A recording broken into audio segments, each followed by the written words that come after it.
कई बार हम अपने मॉम का एफर्ट्स को इस बात से इग्नोर कर देते हैं कि क्या है, ये तो मॉम का काम है, ये तो करना ही था उनको। बट क्या हो जाए वो अपना एटीट्यूड पे आ जाए और तुम्हें अपनी औकात दिखा दे, तुम्हें समझ आएगा कि पूरे दुनिया में तुम ही सबसे यूजलेस गाय हो, मॉम के बिना तो तुम कुछ हो ही नहीं। तो आज का स्टोरी मदर्स डे इस चीज के बारे में बात करता है कि किस तरीके से हमें अपने छोटे छोटे मॉम का जो एफर्ट्स होता है उसे एक्नॉलेज करना चाहिए। इससे पहले कि हम स्टार्ट करें, क्योंकि ये एक प्ले है, तो इसका जो राइटर यानी कि प्ले राइट है ना, उसका नाम क्या है वो तुम मुझे बताओगे। अगर बता रहे हो तो ठीक है, अगर नहीं बता रहे ना तब देख लो, तुम्हें अगर सिंगल मारना है तो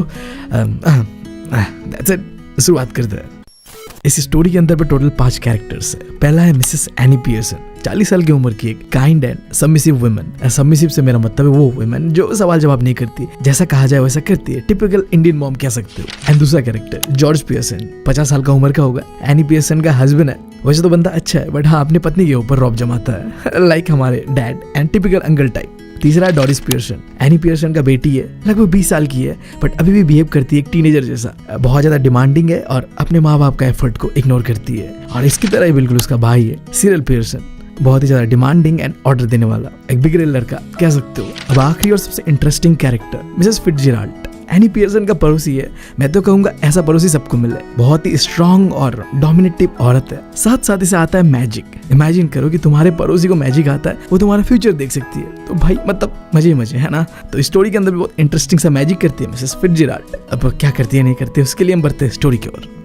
स्टोरी का पहला scene Mrs Annie Pearson and Mrs Fitzgerald के साथ होता है। दोनों बैठे हुए अपने अपने चेयर पे, बगल में एक छोटा सा टेबल है जहाँ पे 2 कप ऑफ टीस दोनों के लिए। मिसेस फिट्जजेराल्ड के हाथ पे cigarette, okay interesting aunty cigarette फूकती है, कूल कूल। टेबल पे कुछ कार्ड्स है जिसकी मदद से मिसेस फिट्जजेराल्ड भविष्य बता सकती है। हाँ, अगर मेरी पड़ोसी होती मिसेस फिट्जजेराल्ड, मैं तो पहला सवाल पूछता कि हाँ, मेरा व्रत कब टूटने वाला है आंटी, मुझे कब मिलेगी मेरी हिनाता। रुक रुक के थक गया मैं यार, तुम बताओ तुम क्या पूछते अगर तुम्हारी पड़ोसी होती कुछ ऐसी। कमेंट सेक्शन तुम्हारे लिए खुला हुआ है, क्या पता सच हो जाए जो तुम चाहते हो। खैर back to the story. Mrs Fitzgerald भविष्य बता रही होती है एनी पियर्सन का कि देखो तुम्हारा ना फ्यूचर जो है अच्छा भी हो सकता है बुरा भी हो सकता है, that's totally depend on you. देखो सीन क्या है एनी पियर्सन के साथ, उनके घर पे 2 बेटा बेटी है एंड अपना हस्बैंड है। ये तीनों ही उसका रेस्पेक्ट नहीं करते, बस ऑर्डर देते हैं, लाइक वो घर का स्लेव हो, नौकरानी हो, और वो भी चुपचाप उनका ऑर्डर सुन के काम करती है। इसका मतलब ये बिल्कुल नहीं है कि वो खुश है इस चीजों से, बट वो एक्सप्रेस नहीं करती है, बस उसे लगता है कि वो कुछ बोल देगी तो उनके घर के लोग उसे बुरा मान लेंगे। अब मिसेस फिट्जजेराल्ड चाहती है कि ये चीजें बदले। एनी पियर्सन को अपने हक के लिए खड़ा होना चाहिए, तभी उसका फ्यूचर जो है अच्छा हो सकता है, वरना वो और भी बदतर होते ही जाएगा। अब इधर एनी पियर्सन इस बात से बहुत खुश थी कि उसका पड़ोसी एक फॉर्चून टेलर यानी कि भविष्य बता सकता है, और वो पूछती है क्या आपने ये सब चीजें ईस्ट से सीखा? अब देखो मिसेस फिट्जजेराल्ड ना 12 साल लगभग ईस्ट पे बिताती है अपने हस्बैंड जो कि एक आर्मी मैन था। अब जैसे हम कहते हैं ना वेस्ट यानी कि यूरोपियन कंट्रीज, अब वैसे ही जो हमारा इंडिया, चाइना एंड पाकिस्तान ये सब तुम कह सकते हो ईस्ट पे पड़ता है, जहाँ थोड़ा बहुत ब्लैक मैजिक एंड ऑल होता है। तो उसने लगभग 12 साल ईस्ट पे बिताया था और कुछ ऐसे जादू वादू सीखा था। तो अब मिसेस फिट्जजेराल्ड कहती है हाँ मैंने ये सब चीजें ईस्ट से सीखा है, बट अब तुम मुद्दे पे आओ, तुम अपने साथ जो हो रहा है उसे बदलना चाहते हो कि नहीं? मिसेस पियर्सन, अपने हक के लिए लड़ो और अपनी फैमिली को अपने कंट्रोल में लाओ। अब मिसेस पियर्सन हंस पड़ती है, बट उनके हंसी पे खुशी नहीं गम था, क्योंकि उन्हें पता था जो चीजें मिसेस फिट्जजेराल्ड कह रही है ना वो कहना बहुत आसान है बट करना उतना ही मुश्किल। ऊपर से मिसेस पियर्सन उनके फैमिली से इतना प्यार करती थी कि घर में कलेश नहीं लाना चाहती थी, बट हाँ अंदर ही अंदर वो बहुत नाखुश थी क्योंकि उसके फैमिली जो बर्ताव कर रहे थे वो करना नहीं चाहिए था उनके साथ। अब मिसेस फिट्जजेराल्ड कहती है कि देखो सही है तुम प्यार करते हो, बट ये तरीका बिल्कुल सही नहीं है। तुम दिन भर घर में रहोगे, काम करोगे, एंड वो लोग जब चाहे आएंगे जाएंगे एंड अपना लाइफ को एंजॉय कर रहे हैं। ये ना ही तुम्हारे लिए अच्छा है ना ही उनके लिए अच्छा है। एक पति को, एक बेटे को, एक बेटी को अपने माँ का केयर करना चाहिए, अपनी पत्नी का केयर करना चाहिए, ना कि उसे ऑर्डर देना चाहिए और अपने पैरों का धूल समझना चाहिए। हाँ आप सही कह रही हो, मैंने कई बार उन्हें हिंट दिया है कि मुझे ये सब चीज पसंद नहीं।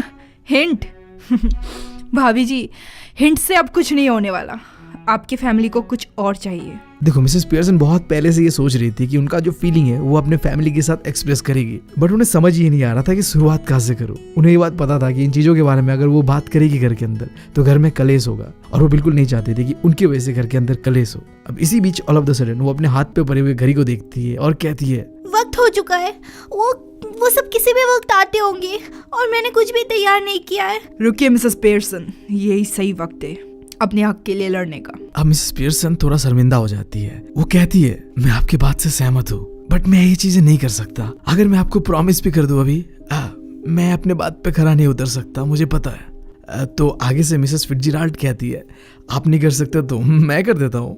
तो मिसेस पियर्सन कहती है कि ओह नो थैंक्स, ये बिल्कुल अच्छा नहीं लगेगा कि कोई दूसरा हमारे फैमिली मैटर पे बोल रहा है। वो लोग बिल्कुल आपकी बातों को नहीं सुनने वाले और इस चीज के लिए मैं उन्हें ब्लेम भी नहीं कर सकता। तो फिर मिसेस फिट्जराल्ड कहती है आप मेरी बातों को समझे नहीं बहन जी, मैं सीधा जाके उनसे बात नहीं करने वाला मिसेस पियर्सन। क्यों ना हम कुछ समय के लिए आपस में बॉडी को एक्सचेंज कर ले, मैं आपकी जगह और आप मेरे जगह आ जाए, फिर जाके मैं उनसे बातें करूंगा और उन्हें अच्छा सबक दूंगा। अब ये बात सुनकर मिसेस पियर्सन का पहला रिएक्शन ये होता है इम्पॉसिबल, ये नहीं हो सकता।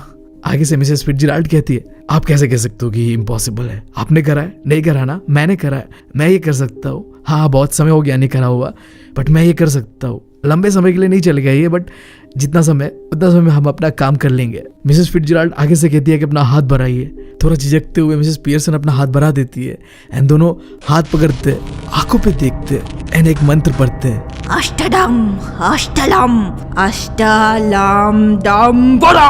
और उस मंत्र को पढ़ने के बाद दोनों ने अपना बॉडी एंड पर्सनैलिटी बदल लिया था। एक तरफ मिस पियर्सन जो कि काइंड, डरी हुई, सहमी हुई रहती थी, अब वो बहुत ही स्ट्रॉन्ग एंड डोमिनेटिव वुमेन बन चुकी थी, क्योंकि वो एक्चुअली में मिसेस पियर्सन थी नहीं। मिसेस पियर्सन के बॉडी पे अब मिसेस फिट्जराल्ड थी। इस वजह से अब सिगरेट भी मिसेस फिट्जराल्ड के मुंह पे नहीं था, मिसेस पियर्सन के मुंह पे था। और दूसरी तरफ मिसेस फिट्जराल्ड जो अब सहमी हुई, डरी हुई, अंडर कॉन्फिडेंट कहती है अरे ये तो सच में हो गया। हाँ, अब तुम मेरे घर चले जाओ कुछ देर के लिए।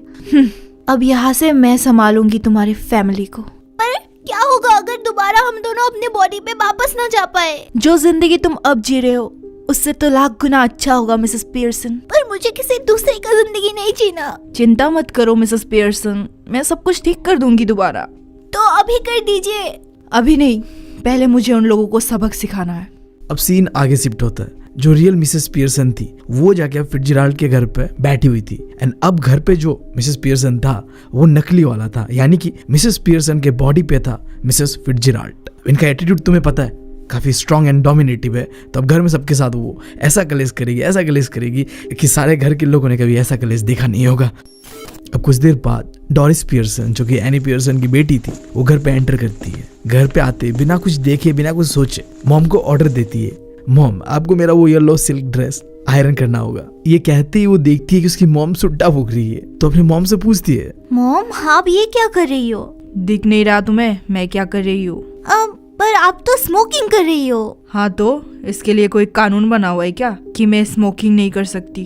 पर मुझे लगा आप स्मोकिंग नहीं करती। नहीं, ऐसा कुछ नहीं है।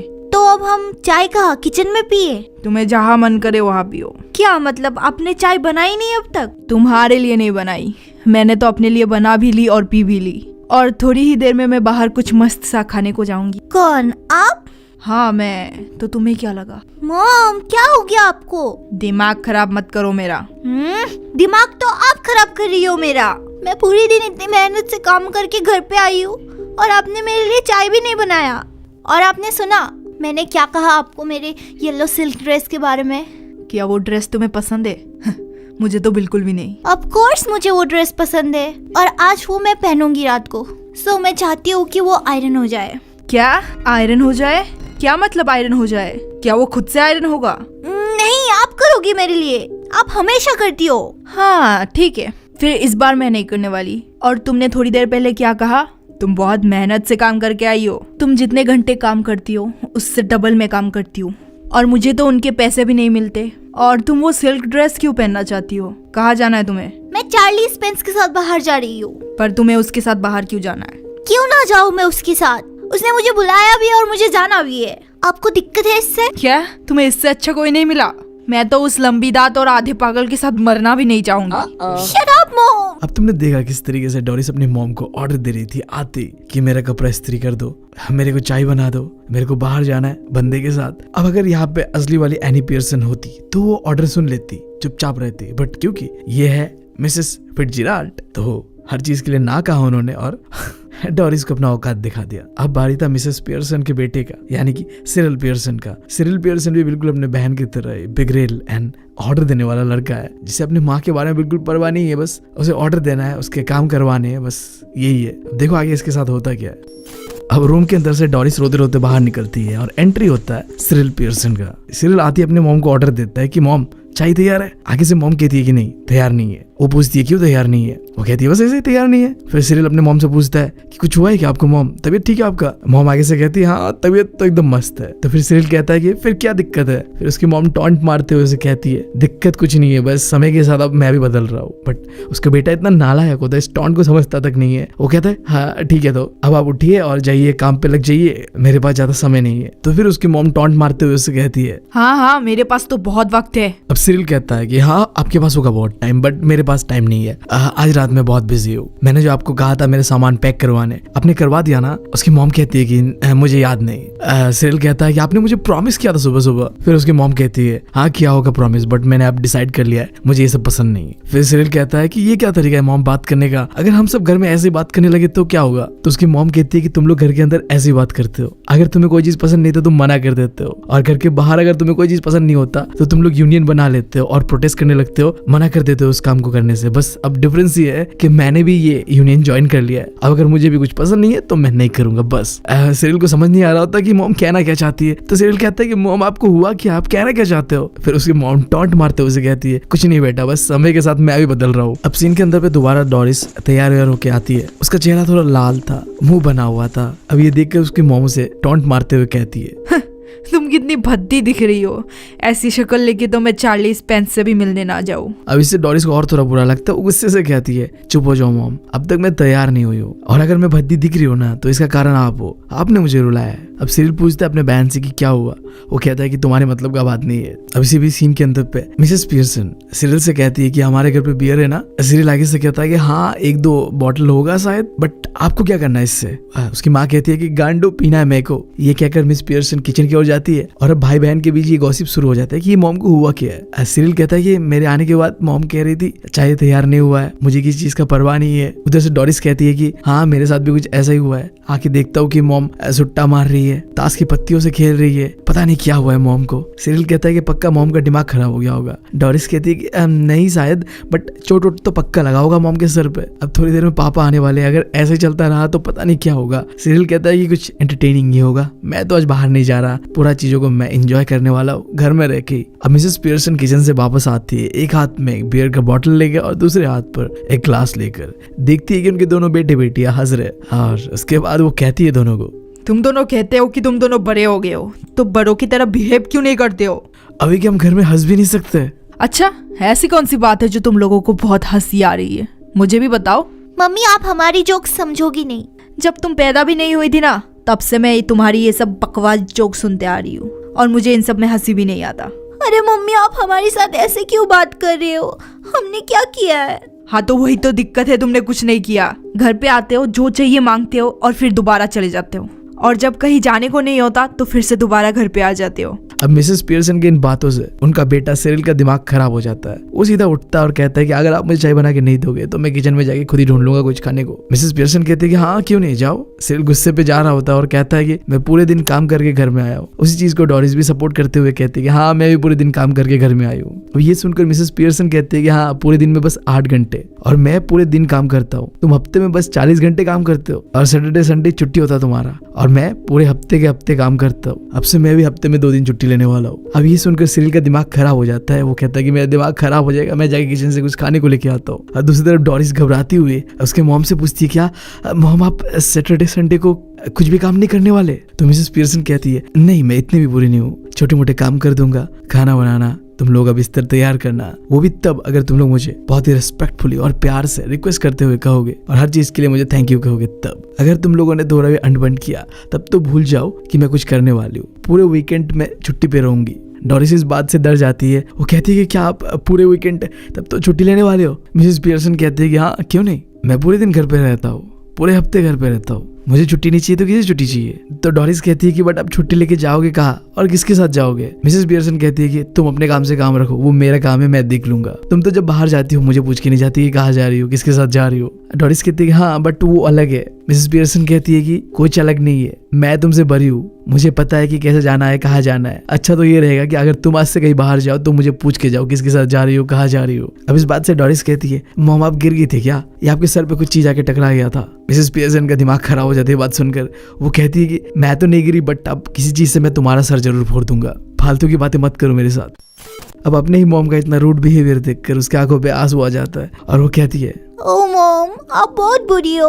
अब सीन में एंट्री होता है जॉर्ज पियर्सन का, जो कि एनी पियर्सन का हस्बैंड है। वो देखता है कि उसकी बेटी डोरिस रो रही है, पूछती है कि क्या हुआ। उसकी बेटी कहती है कि आपको जल्दी पता चल जाएगा। ये कह के वो रोती रोती वहां से चली जाती है और जल्दी जॉर्ज पियर्सन को ये पता चल भी जाता है कि क्या हुआ है। वो देखती है कि उसकी पत्नी, जो आज तक कभी दारू को हाथ भी नहीं लगाती है, बैठे बैठे बियर की चुस्कियां ले रही है। तो जॉर्ज पूछता है, इस समय तुम दारू पी रहे हो? हाँ, तो इस समय पीने में क्या दिक्कत है? दिक्कत कुछ नहीं है, बस तुम्हें ऐसा पीते हुए कभी देखा नहीं। हाँ तो अभी देख लो। हाँ देख रहा हूँ, सरप्राइज हूँ बहुत। अच्छा है, आखिर इतने दिनों बाद तुम्हें मुझसे सरप्राइज तो मिला। हाँ बट तुम्हें पता है मुझे सरप्राइजेस बिल्कुल नहीं पसंद। और मैं तुम्हें बताना भूल गया, अब मुझे सुबह की चाय नहीं चाहिए। आज रात को मैं क्लब में एक स्पेशल पोकर मैच होगा, तो वही मैं रहूंगा। ठीक है, मैंने तुम्हारे लिए बनाई भी नहीं थी। क्या? पर अगर मुझे पीना होता तो? हे भगवान, सुनो इस इंसान की बातों को। यही चीज तुम क्लब में जाके क्यों नहीं ट्राई करते? क्या चीज ट्राई करूं मैं क्लब में जाके? क्लब में जाओ और बियर के ग्लास के लिए मना कर देना, और जब ना दे तो गुस्सा करना है, ऐसा ही। मुझे समझ नहीं आ रहा तुम क्या कह रही हो। वो तुम पे बहुत हंसेंगे, जितना अब हंसते हैं उससे भी ज्यादा।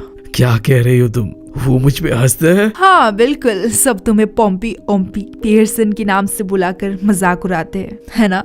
कुछ भी हाँ है नहीं, तुम कुछ भी बोल रही हो। हाँ, वो तुम्हारे पीठ पीछे हंसते हैं, और तुम हो कि अपने बीबी को घर पे छोड़ के हर रात वहीं पे जाते हो, जबकि वो तुम्हारा मजाक उड़ाते हैं। क्यों ही जाना ऐसी जगह में जहाँ लोग तुम्हारा मजाक उड़ाते हैं। अब अपनी बीवी के मुंह से इतना सारा घनघोर बेइज्जती सुनने के बाद जॉर्ज पियर्सन अपने बेटे की ओर देखता है, जो बस अभी अभी किचन से बाहर निकला हुआ होता है कुछ खाने को हाथ पे लेके। वो इस उम्मीद से पूछता है कि शायद मेरा बेटा मेरा साथ दे दे कि बताओ सिरिल, तुम एक दो बार गए हो ना मेरे साथ बाहर, क्या लोग मुझे पॉम्पी ओम्पी पियर्सन के नाम से चिढ़ाते हैं? अब उसका बेटा भी सच्चाई का तीसरा मुहूर्त बनते हुए अपने बाप के मुंह पे कह देता है कि हाँ पापा, वो लोग आपको यही कहते हैं। अब इतना बेइज्जती सहने के बाद उस बंदे के सोचो दिल पे क्या बीत रहा होगा। चुपचाप जितना जल्दी हो सके वो वहां से निकल जाता है।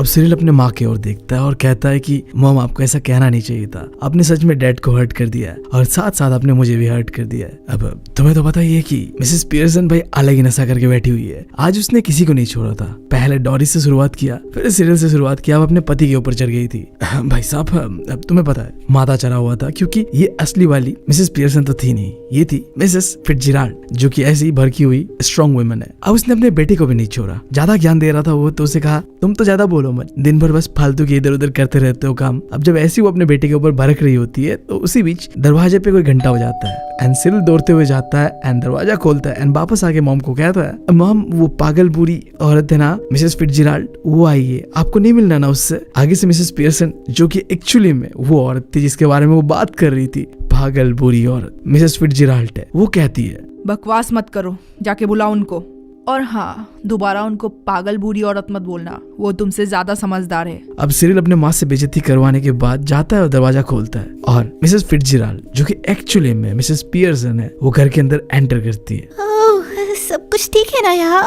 कुछ ठीक नहीं है यहाँ। सब कुछ ठीक है, तुम चुप रहो। क्यों रहूं मैं चुप? क्योंकि मैं बोल रही हूँ तुम्हें चुप रहने को, जानवर की औलाद। अरे ऐसा मत बोलिए। ओ प्लीज, मुझे मेरी फैमिली को अपने हिसाब से संभालने दीजिए। अब मिसेस फिट्जराल्ड, जो कि रियल में मिसेस पियर्सन है, उसे समझ में आता है कि घर के हालात अब सही नहीं चल रहे, कुछ तो गड़बड़ चल रहा है यहाँ पे। वो पूछती है कि चल क्या रहा है यहाँ पे। तो मिसेस पियर्सन, जो एक्चुअली में मिसेस फिट्जराल्ड है, वो कहती है कि कुछ नहीं, मैं सबको अपना अपना औकात दिखा रहा हूँ, अपने अपने हद में रहना सिखा रहा हूँ, जो चीज तुम्हें पहले ही कर देना चाहिए था। और फिर मिसेस फिट्जराल्ड कहती है कि जॉर्ज घर पे है। मिसेस पियर्सन कहती है कि हाँ, मैंने तुम्हें सब कुछ बता दिया कि क्लब में लोग उसके बारे में क्या क्या सोचते हैं। अब मिसेस फिट्जराल्ड, जिसे पता नहीं है कि उसके पति के बारे में क्लब में क्या चीज को लेकर चर्चा है, वो कहती है कि हाँ, अच्छा ही सोचते होंगे सब लोग। तो मिसेस पियर्सन कहती है कि नहीं, ऐसा नहीं है, बट अब उन्हें पता चल चुका है कि उनके बारे में लोग क्या सोचते हैं क्लब के अंदर। अब मिसेस फिट्जराल्ड कहती है कि आपको ऐसा नहीं करना चाहिए था। तो मिसेस पियर्सन कहती है, तुम चुप रहो, अब देखना, घर के सारे लोग तुम्हारे इशारों पे नाचेंगे। पर मैं नहीं चाहती कि कोई मेरे इशारों पे नाचे।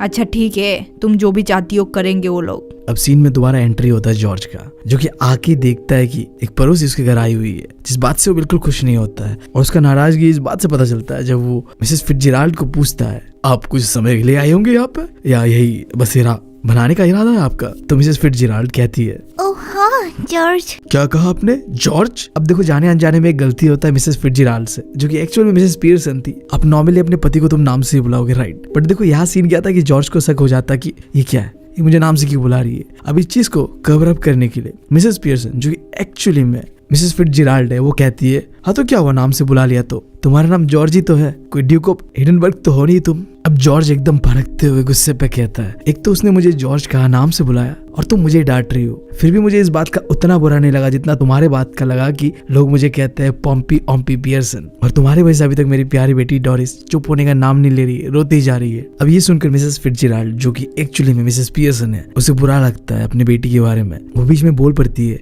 जिससे जॉर्ज और भड़क जाता है कि आप हमारे बीच पे क्यों बोल रहे हो, बाहर के आदमी हो के। अब उसका ये बिहेवियर देखकर मिसेस पियर्सन, जो कि एक्चुअली में मिसेस फिट्जजेराल्ड है, वो उसे सीधा सीधा वार्न करती है कि अगर तुमने दोबारा किसी भी आते हुए मेहमान को इस तरीके से बात किया तो देख लेना, आते ही पहले गुड इवनिंग या कैसे हो आप इस तरीके से पूछना, ये नहीं कि बस आए और बैठ गए बिना कोई मैनर्स के। अब मिसेस पियर्सन के इतना भड़क जाने पर अपने पति के ऊपर मिसेस फिट्जजेराल्ड कहती है, अरे कोई बात नहीं। कैसे कोई बात नहीं? इंसान के अंदर कोई मैनर्स भी तो होने चाहिए। मुझे पता है क्यों मैनर्स नहीं है। क्यों नहीं है? जाओ जाओ क्लब जाओ, आज तुम्हारा स्पेशल नाइट है ना, जाके अपना इज्जत उड़वाओ उनसे। अब ये सुनकर जॉर्ज अलग भड़क जाता है। वो कहता है कि हाँ बढ़िया, अब इनके सामने मेरा मजाक उड़ाओ। एक तो तुमने मेरी बेटी डोरिस को रुला तो दिया ही है, अब पड़ोसी के सामने मेरा इज्जत उछालो। सही है सही है, सबको पता चलना चाहिए ना घर में क्या हो रहा है। अच्छा अच्छा, पता नहीं क्या हुआ है तुमको। अब इससे मिसेस पियर्सन और गुस्सा हो जाती है कि कैसे तुमने मेरे सामने चिल्ला के बात किया। सीधा खड़ी होती है और कहती है कि और कुछ बोला तो तुम्हारे मुंह पे चाटा मार दूंगा। अब माहौल इतना गर्म हो चुका था कि बीच में आते हुए मिसेस फिट्जजेराल्ड कहती है, रुकिए रुकिए मिसेस फिट्जजेराल्ड। अब जॉर्ज इस बात से कंफ्यूज था कि मिसेस फिट्जजेराल्ड ही खुद को मिसेस फिट्जजेराल्ड रुकिए रुकिए कह रही थी। या तो इनके साथ कुछ हुआ है दिमाग पे, या क्या है मतलब सीन। जॉर्ज कहता है मिसेस फिट्जजेराल्ड से, ये आप क्या कह रहे हो, अपने आप को रुकने को कह रहे हो, आपको तो ये कहना चाहिए कि मिसेस पियर्सन आप रुकिए। अब फिर मिसेस पियर्सन भड़क जाती है और वो कहती है, जॉर्ज पियर्सन, मैं दोबारा नहीं कहूंगी तुमको, तमीज से बात करो। ठीक है ठीक है ठीक है। अब ऐसी खतरनाक बीवी का एग्रेसिव एटीट्यूड देख के भाई साहब जॉर्ज का सही में बता रहा हूँ गांठ फट चुका था। अब वो और कुछ कहने के हालत पे नहीं था और इसी बीच एंट्री होता है डोरिस का। वो वही कपड़ा वपड़ा पहन के फिर बाहर निकलती है, जिसे देखकर मिसेस फिट्जजेराल्ड कहती है, हेलो डोरिस।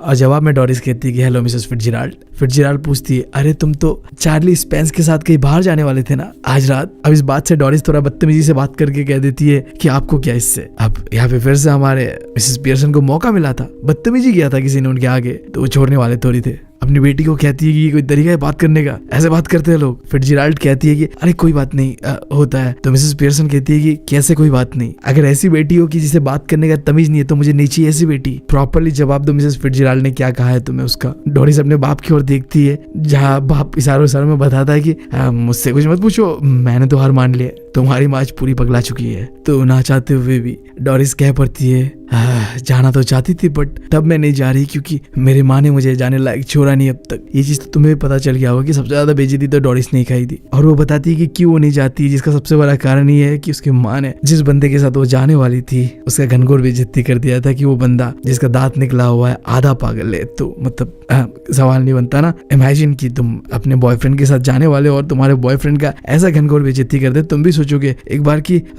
सही में वो ऐसा है, तो मतलब सेंस तो बन नहीं रहा ना मतलब जाने का। अब ये बात सुनकर मिसेस फिट्जजेराल्ड मिसेस पियर्सन की ओर देखते हुए कहती है, आपको ऐसा नहीं बोलना चाहिए था। मिसेस फिट्जजेराल्ड, आप मुझे मत सिखाओ कि मेरे फैमिली को कैसे संभालना है। आप अपना फैमिली देखो, मैं अपना फैमिली देखती हूँ। अब जॉर्ज आगे से कहता है कि हाँ अब तुम इन्हें भी डांटना शुरू कर दो। तो मिसेस पियर्सन फिर से अपने पति के ऊपर भड़कते हुए फिर कहती है, अरे तुम्हें देर नहीं हो रहा है, जाओ जाओ क्लब जाओ, तुम्हें अपना बेइज्जती नहीं करवाना है। और डोरिस, रोना धोना बंद करो अपना। बहुत हुआ, अब रोकना होगा। होगा मुझे ये सब चीजें। अब देखो मिसेस फिट्जजेराल्ड जो कि रियल मिसेस पियर्सन थी, वो अपने फैमिली को इस कंडीशन पे देख रही थी कि सबके सबको बेइज्जती करा जा रहा था, वो सह नहीं पा रही थी। अब उन्होंने सोच लिया था कि अब इसे रोकना है, बंद करना है। तो वो सबको कहती है तुम दोनों थोड़ी देर के लिए बाहर जाओ और हमें प्राइवेट में बात करने दो, मैं सारी चीजें सॉल्व कर दूंगा। अब इस बात से वो दोनों भी मतलब खुशी थे कि अब इतना कलेश कर रही है घर पे, थोड़ी देर के लिए छोड़ देते अकेला, इसी बहाने अगर ये ठीक कर देती है तो ठीक है। बाकी उन दोनों को तो पक्का हो चुका था कि इनकी बीवी और मॉम पागल हो चुकी है। तो वो चले जाते हैं और जैसे ही वो जाते हैं, जो रियल वाली मिसेस पियर्सन है यानी कि मिसेस फिट्जजेराल्ड कहती है अब दोबारा जो भी चीजें है वापस कर दीजिए, बॉडी एक्सचेंज करवा दीजिए। पहले थोड़ा मिसेस पियर्सन झिझकती है बट आखिर में मान जाती है। दोनों दोबारा हाथ पकड़ते हैं, आंखों पे आंखों में देखते हैं एंड वो बॉडी को फाइनली बदल लेते हैं वही मंत्र बोलकर, अष्टदम अष्टलम अष्टलम डम गोला।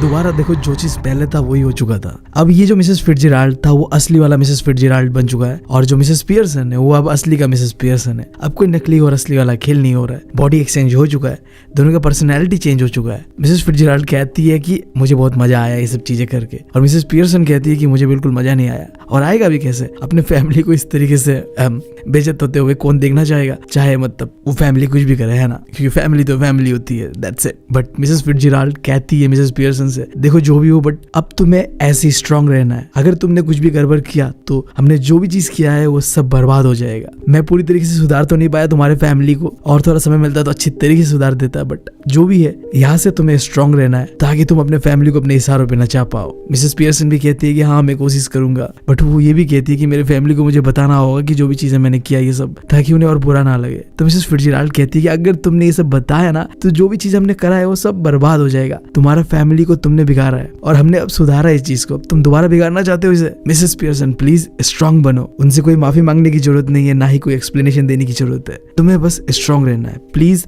मैं तुम्हें वार्न कर रहा हूँ ये बात के लिए। मिसेस फिट्जजेराल्ड मिसेस पियर्सन से पूछती है कि तुम्हें अपने फैमिली के साथ क्या करना पसंद है, तो वो कहती है कि मुझे जो पत्तियों वाला गेम होता है ना वो खेलना पसंद है, बट वो तो बस जब क्रिसमस का टाइम होता है तभी हो सकता है। तो मिसेस फिट्जजेराल्ड कहती है कि ऐसा नहीं है, तुम अभी भी कर सकते हो, उन्हें जाने से रोको कहीं भी घर से बाहर और उन्हें खेलने के लिए बुलाओ एंड एंजॉय करो। ये कहकर मिसेस फिट्जजेराल्ड उठ के जा रही होती है और आखिरी बार वार्न करती है कि मिसेस पियर्सन भूलना मत, तुम्हें टफ रहना है। तो मिसेस पियर्सन अपने फैमिली को बुलाती है, सबको देखती है, सबके चेहरे पे खौफ दिख रहा था क्योंकि अभी अभी इतना बड़ा कांड जो किया था मिसेस पियर्सन ने, हालांकि वो मिसेस पियर्सन नहीं थी बट चेहरा तो वही था ना, उस चेहरे से अब सब डरे हुए थे, चाहे उसका पति हो चाहे 2 बच्चे हो। वो कहती है कि तुम लोग आज बाहर नहीं जाने वाले राइट, तो एक काम करते हम लोग सब मिलकर पहले 3 पत्ती खेलेंगे एंड देन मैं और तुम्हारे पापा बात करेंगे आपस में एंड तुम दोनों बेटा बेटी जाकर खाना बनाओगे। कैसा लगा मेरा आइडिया?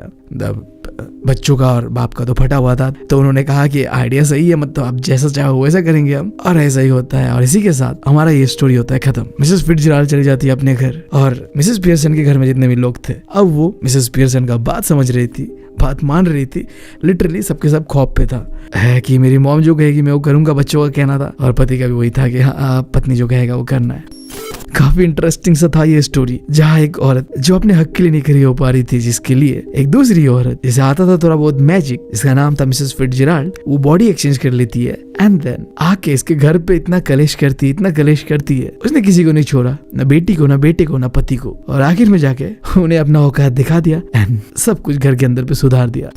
तो यार इस वीडियो के खत्म होने के साथ साथ क्यों ना मैं और तुम एक वादा करें कि आज से हम अपने मॉम का जो भी छोटे छोटे एफर्ट्स होगा उसे एक्नॉलेज करेंगे, एटलीस्ट थैंक यू तो बोलेंगे यार, और हो सके तो उनके काम पे मदद करेंगे और उन्हें समझने की कोशिश करेंगे। नहीं तो क्या पता हमारे साथ भी कल परसों ऐसा हो जाए, मतलब घर से निकाल दिया जाए हम, हु नोस, कुछ भी हो सकता है हमारे साथ, राइट। इसी बात के साथ मैं लेता हूँ तुम लोगों से अलविदा। उम्मीद है तुम्हें स्टोरी पसंद आया होगा, अगर पसंद आया ना तो यार चैनल को सब्सक्राइब करे बिना जाना मत, मुझे तुम लोगों का सपोर्ट बहुत ज्यादा जरूरी है।